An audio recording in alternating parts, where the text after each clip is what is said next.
সবাই চায় সুখ, পায় সবাই দুঃখ। আচ্ছা, পরের মানুষের কাছ থেকে দুঃখ পাইলে তো মনের বুঝ দেওয়া যায়, নিজের সন্তানের কাছ থেকে যখন দুঃখ পায় এটা তো মেনে নেওয়ার মতো না। নিজের আপন মায়ের পেটের ভাই বোনের কাছ থেকে যদি অপমান পাওয়া যায় এটা কিন্তু মানে নেওয়ার মতো না। বাহিরের মানুষ দুশ্মনী করলে মনকে একটু বুঝানো যায়, সে হয়তো আমাকে চিনে নাই, বুঝে নাই, আমার দুশ্মন। নিজের ভাই যখন দুশ্মন হয়ে যায়, নিজের রক্তের মানুষ যখন দুশ্মন হয়ে যায়, তাহলে যাবো কার কাছে? সুখ পাবো তো পাবো কোথায়? ইমানদার ভাইরা গভীর মনোযোগ। তাহলে সবার চাওয়া সুখ, সবার চাওয়া ভালো থাকা, সবার চাওয়া সম্মানে থাকা, সবার চাওয়া শান্তিতে থাকা, সবার চাওয়া আনন্দে থাকা। এবার ইমানদার ভাইয়েরা ইমানে আওয়াজ দিয়ে বলেন তো, যে সুখ আমরা চাই সেই সুখ দিতে পারেন কে? যে শান্তি আমরা খুঁজি সেই শান্তি দিতে পারেন কে? যে রিজিক আমরা তালাশ করছি সেই রিজিক দিতে পারেন কে? যে প্রশান্তি আমরা তালাশ করছি সেই প্রশান্তি দিতে পারেন কে? তাহলে তো ঘটনা ক্লিয়ার হয়ে গেল, অঙ্ক সহজ হয়ে গেল। আমাদের যাই চাওয়া তাই যদি আল্লাহ পূরণ করতে পারে, আল্লাহ ছাড়া যদি কেউ না পারে, তাহলে আপনার আমার সেই আল্লাহর দরবারে ঝুঁকা ছাড়া, স্যালেন্ডার করা ছাড়া দ্বিতীয় কোনো উপায় নাই। তাই বুদ্ধিমান তারাই যারা হায়াত থাকতে ওই রবের দরবারে স্যালেন্ডার হয়ে যায়। আল্লাহু আকবার। অন্যের লাকিসে কি আছে না নাই অনেক টাকা হয়েছে, এবার সময় এসেছে নিজের লাকিস চেক করার।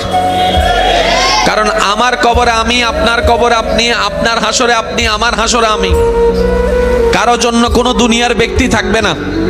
তো সুতরাং বুদ্ধিমান তারাই হবে যারা নিজের কবরের লাকিসটাকে গোছানোর কাজে লেগে যাবে। বুদ্ধিমান তারাই হবে যারা হাসরের ময়দানে রবের দরবারে সামনে দাঁড়িয়ে বিচারের কাঠগড়ায় পার হওয়ার জন্য নির্দিষ্ট কিছু কারণের ব্যবস্থা করে নিবে।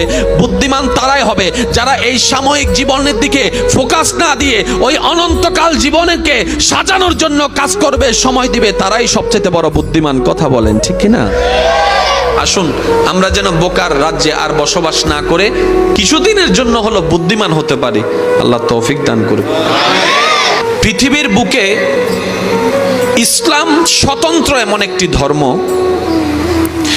যে ধর্মটা শুধু এককেন্দ্রিক নয়, মানব জীবনের চতুর্দিকে যে মনোযোগ দিয়েছে, সমাধান দিয়েছে, এটার নাম ইসলাম।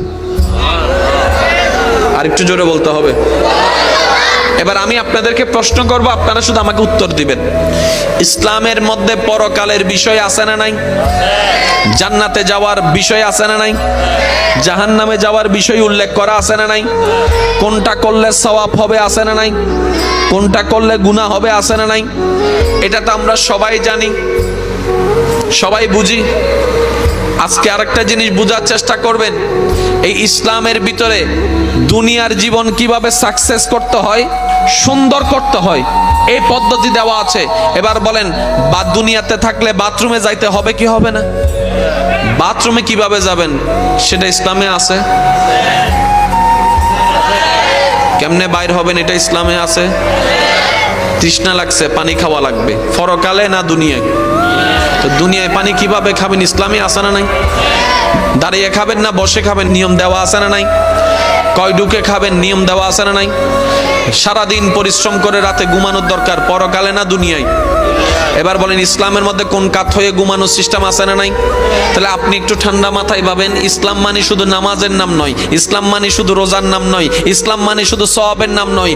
ইসলাম মানে একটি পরিপাটি জীবন সুন্দর কিভাবে করা যায় সেই ফর্মুলা দেওয়ার নামও ইসলাম। পরকালও আছে, দুনিয়াও। এবার বলেন, সংসার কোথায়, পরকালে না দুনিয়ায়? আপনার একটা আওয়াজ দিতে হবে, বিয়ে কোথায়, পরকালে না দুনিয়ায়? সম্পত্তির ভাগ পরকালে না দুনিয়ায়?